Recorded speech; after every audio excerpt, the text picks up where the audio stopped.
I never imagined the day would come when my entire world would collapse in an instant. I had always believed in us, our marriage, our love, the life we had built together. I thought I knew her completely. Emily, my wife, the woman I had trusted with every part of my heart. I thought she was mine, utterly devoted, just as I was to her. That evening began like any other. I returned home after a grueling week at the office, exhausted, craving nothing more than a quiet night with her. I pictured her smiling, maybe preparing dinner, maybe laughing at a show on TV. But the moment I stepped inside, something felt wrong. The apartment was unnervingly silent. Too silent. My chest tightened. I called her name softly, expecting a reply from the bedroom or the bathroom, but the only sound was my own echo. Then I saw her phone on the counter, buzzing incessantly. Against every instinct, I picked it up, and what I saw, I wish I could erase from my memory. Every message, every joke, every late-night plan she had carefully hidden from me, it was all there. Flirtatious texts, private laughter meant for someone else, promises she never intended to keep. My stomach sank. My hands trembled. I felt like I had been living in a lie for the past 6 years. Shock twisted into a cold, burning anger. But even that wasn't enough. I knew reacting impulsively would only give her the upper hand. I needed a plan. I needed a way to make her understand, to make her feel the weight of her betrayal, without letting rage destroy me. I didn't want violence. I didn't want chaos. I wanted justice. Precise, deliberate, undeniable. As I stared at the screen, a single thought consumed me. She would pay for this, and in a way she would never forget. Not out of cruelty, but necessity. Some betrayals can't be ignored. Some lies can't go unpunished. And some lessons must leave scars that last a lifetime. That night, I didn't sleep. I didn't eat. I sat there, staring at her messages, thinking, planning, imagining how I would turn this deception into the ultimate reckoning. Because what she didn't know was that I was already 2 steps ahead. We met at a corporate gala, a night sparkling with chandeliers, laughter, and people who seemed to live flawless lives. I wasn't expecting anything extraordinary. I had spent the week buried under endless reports, meetings, and deadlines that never seemed to end. And then I saw her, Emily.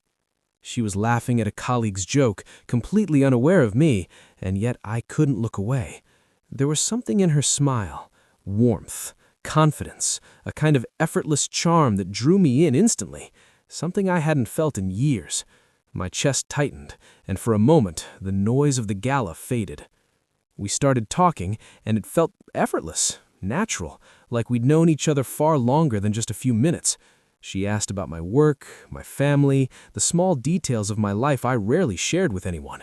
I told her about the long hours at the firm, the sacrifices, the stress that kept me awake at night. She spoke about her startup, the struggles, the long nights, the early mornings, and the dreams she was chasing. For the first time in a long time, I met someone who seemed to truly understand me. Ambitious, intelligent, human, and vulnerable in ways I could relate to. Our courtship was intense and brief.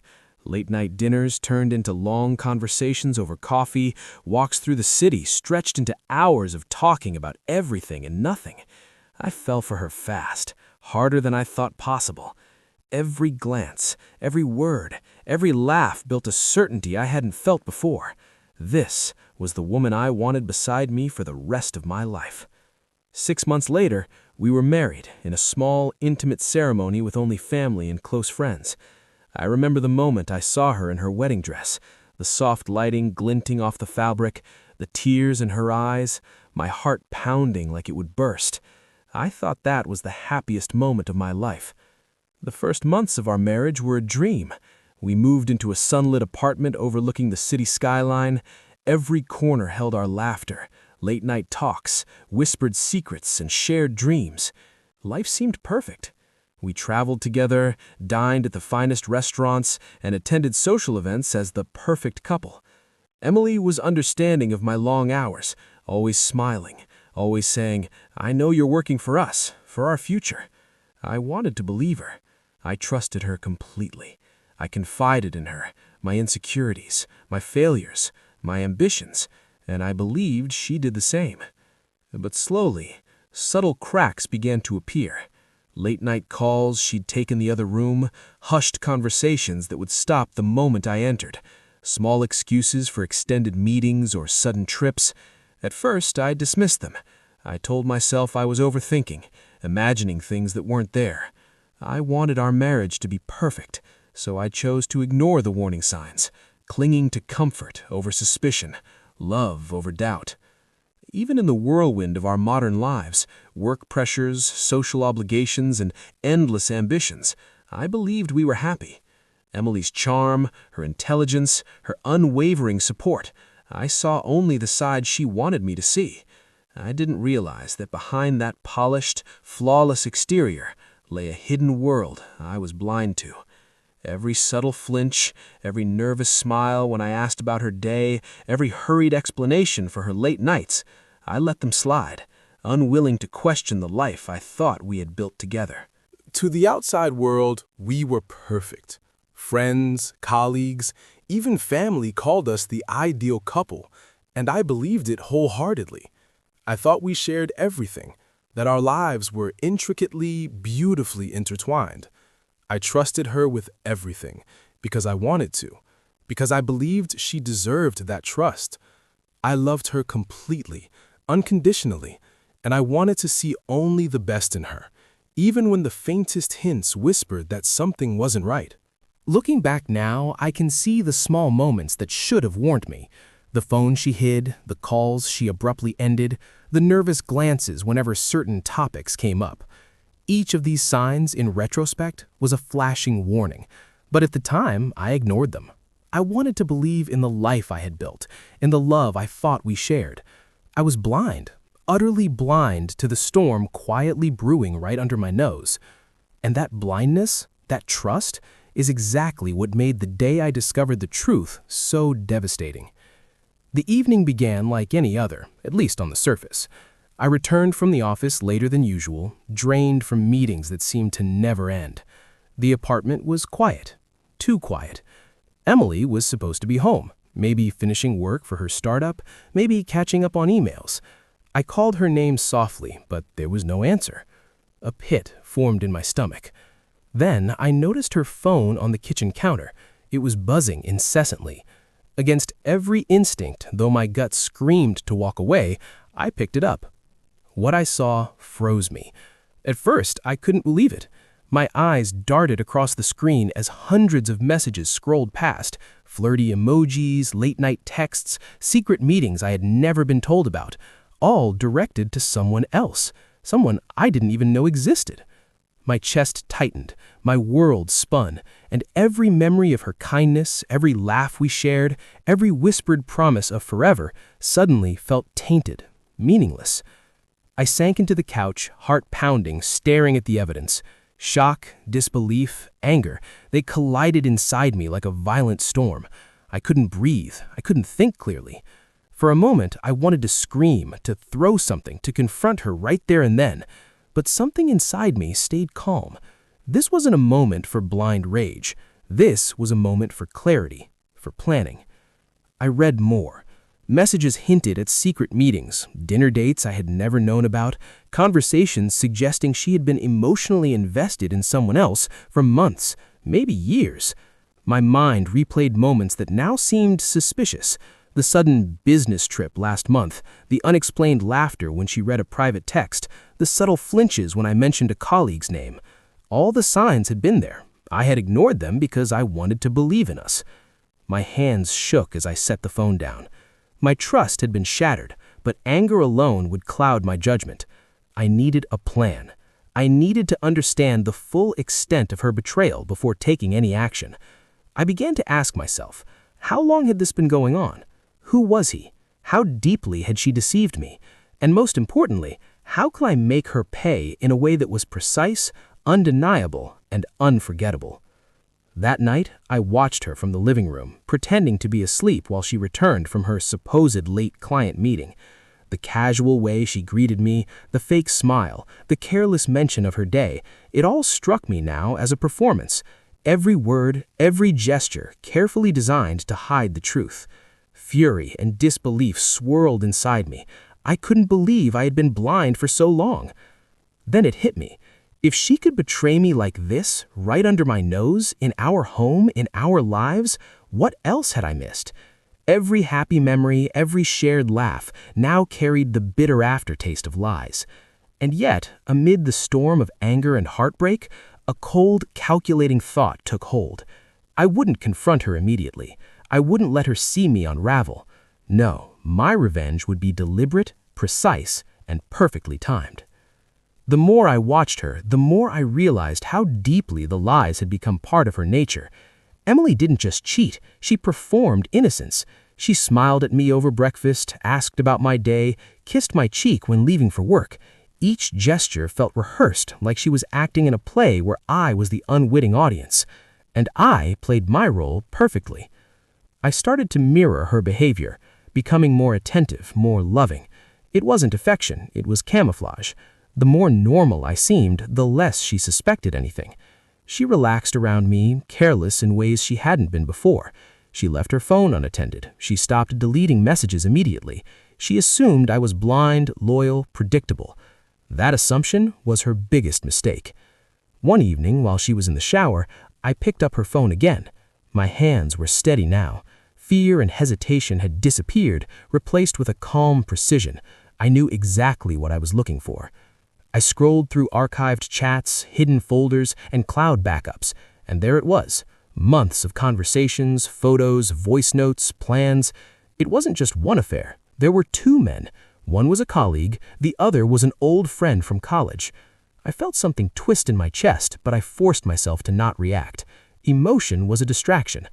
I saved everything. Backups, timestamps, GPS check-ins. I even exported chat logs and stored them in multiple encrypted drives. If she tried to deny it, if anyone tried to defend her, the truth would be impossible to erase. Then I started learning about her world. Her colleagues admired her. Her friends thought she was the perfect wife, the perfect partner.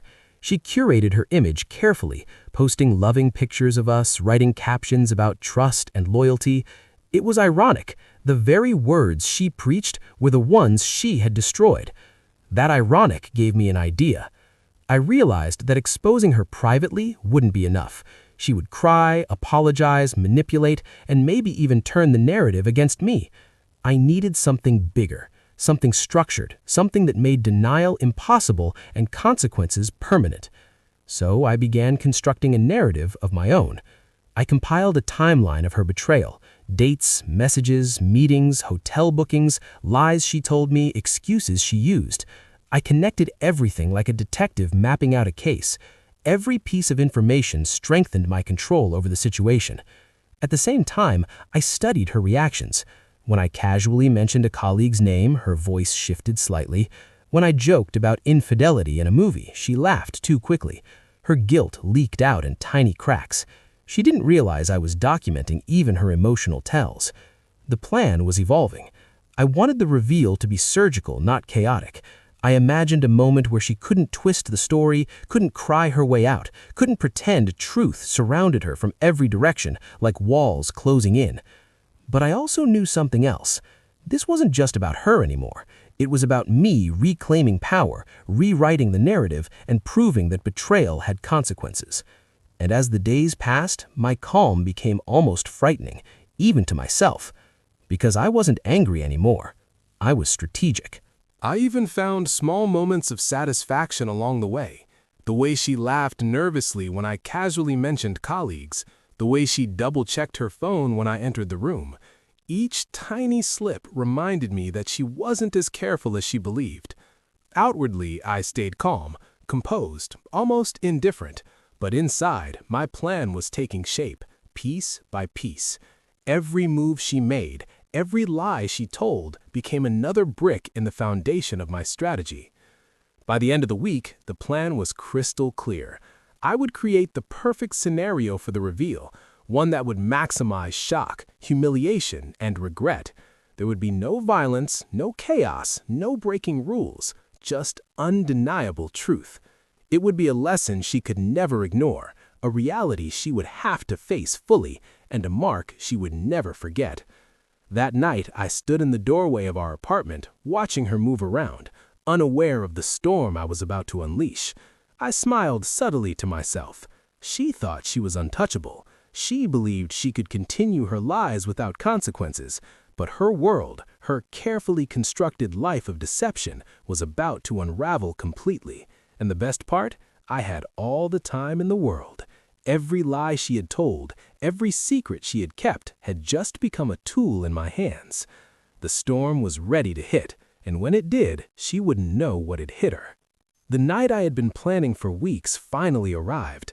Emily had organized a small dinner at our apartment, a networking event for her startup team and a few friends. She was bubbling with excitement, chatting about the guest list, her plans for the evening, completely unaware that I had orchestrated every detail with meticulous precision. I didn't act differently. I smiled, helped her with minor preparations, and pretended everything was ordinary. To the outside world, it looked like just another dinner party. But beneath that calm exterior, every detail had been calculated. Every guest, every conversation, every movement, all carefully positioned as part of the plan.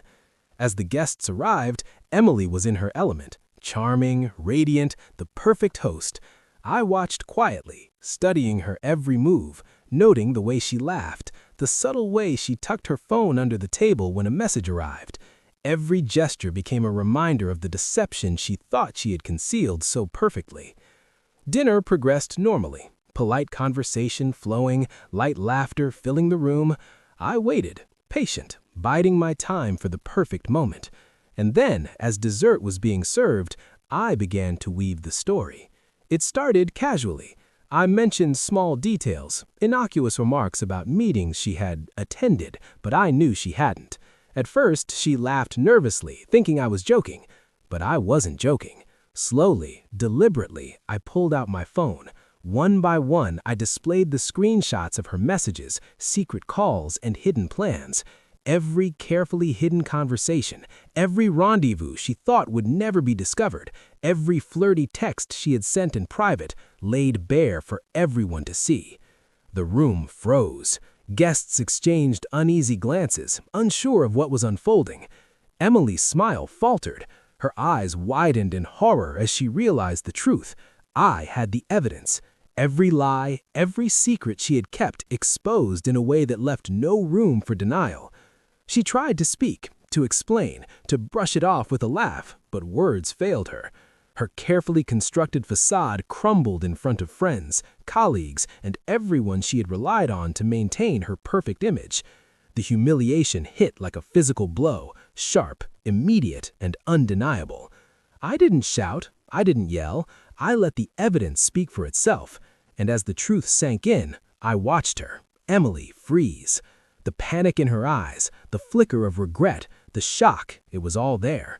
For the first time, she fully understood the consequences of her choices. This wasn't just about betrayal. It was exposure, judgment, the realization that her carefully crafted life of lies had been stripped bare right in front of everyone she trusted. Then came the final piece, the one I had saved from maximum impact. I played a recording of one of her secret conversations, a discussion where she had planned a future she had never intended to share with me. The moment her own voice filled the room, I saw her color drain entirely. The silence that followed was suffocating. There was no escape. Every lie, every hidden act had led her to this unavoidable reckoning. I felt a strange mix of triumph and sorrow. Revenge was never about anger or cruelty or public humiliation. It was about justice, about balance, about reclaiming control. I had orchestrated a scenario so undeniable, so carefully calculated that it could not be dismissed, denied, or twisted. And as I watched her face pale, her composure crumble, I knew, without a doubt, that this night would remain etched in her memory forever. When the guests finally left, whispers lingering in the air, Emily sat quietly, broken, her eyes fixed on the table. I didn't rub it in, I didn't gloat, there was no need. The lesson had been delivered. The weight of her betrayal had returned to her, and she now had no choice but to face it alone. Later, in the stillness of our apartment, I reflected on everything that had happened. I had taken control of a situation that could have destroyed me. I had transformed betrayal into strategy, deception into evidence, and lies into lessons. And the most satisfying part? The shock, humiliation, the truth, it had all been unavoidable. I had my revenge. But revenge, I realized, is not an emotion, it's an action, a deliberate, calculated choice. And tonight, I had executed it flawlessly. The following morning, the apartment was eerily quiet. The echoes of the previous night, the murmurs of guests, the tension, the lingering shock hung in the air like a heavy fog. Emily sat in the living room, her gaze fixed on the floor, her face pale and unreadable. I didn't speak. There was no need. The lesson had been learned, and the balance restored. I walked slowly to the window and looked out at the city below. My mind replayed the past weeks, the discovery, the meticulous planning, the patient execution. Every moment had been measured, every move intentional, and yet, even as satisfaction settled over me, a familiar ache lingered, a reminder that trust, once broken, never fully heals.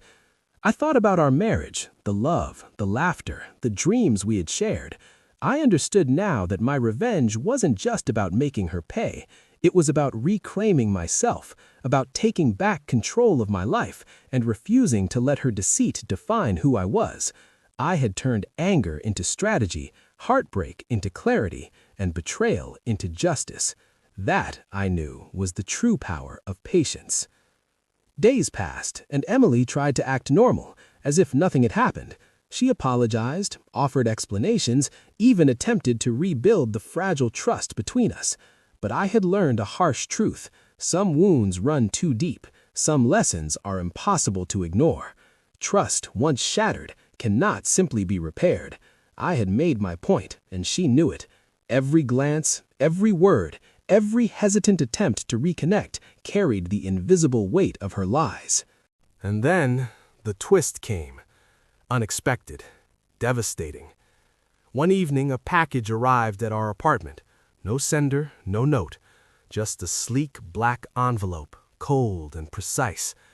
My hand shook slightly as I opened it.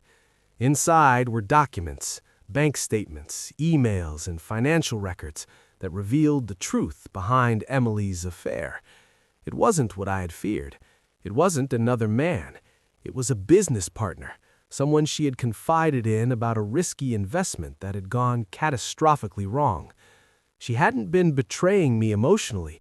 She had been hiding a financial disaster, desperately trying to manage a collapse that could have ruined both our lives. Shock hit me like a punch to the chest. Every plan I had made, every moment of perceived triumph, had been based on a misunderstanding. The affair I had exposed, the humiliation I had orchestrated, it was all a misinterpretation of her secrecy.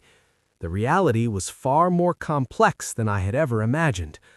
I stared at the documents, the weight of realization pressing down on me. My revenge had been flawless in execution, yet tragically misdirected. Emily had not been unfaithful in the way I had assumed. She had been hiding something serious, yes, but professional, not personal. All my anger, all my careful planning, every calculated move I had executed, it had been aimed at the wrong target. And yet, a strange, almost bitter irony filled me. She had learned the hard way how easily secrets can be uncovered, how deception, even when intended to protect, can be misread. And I had learned something too, that revenge, no matter how precise, is never without consequences, and life is rarely as simple as it seems. I felt a storm of emotions, relief, guilt, lingering satisfaction, all swirling inside me. I had delivered my version of justice, but the truth had a way of humbling me. Perception can be deceiving. Even carefully orchestrated actions can have unintended effects. The storm had passed, leaving behind lessons etched deeply into memory. Trust is fragile, patience is powerful, And sometimes, even revenge teaches something profound about yourself. That evening, I looked at Emily. She finally met my gaze. No anger, no pleading, only quiet understanding. Two people who had weathered a storm, who had survived betrayal, and who now faced a truth far more complicated than either of us had imagined. I had taken my revenge, yes, but the true revelation, the real shocking twist was this. Life is rarely black and white. Some betrayals are misread, some secrets are misunderstood, and sometimes even the most precise revenge can collide with the unexpected realities of life, leaving you with a truth stranger than fiction and a lesson you'll never forget. And in that moment, I understood something profound. I had survived, endured, and emerged stronger, tempered by betrayal's storm. Emily had survived too, in her own way, wounded, wiser, irrevocably changed. Looking back on the lies, the revenge, the shocking truths, I realized our story was far from over. Life twists in unexpected directions, and this chapter, as intense as it was only the beginning of lessons neither of us would ever forget.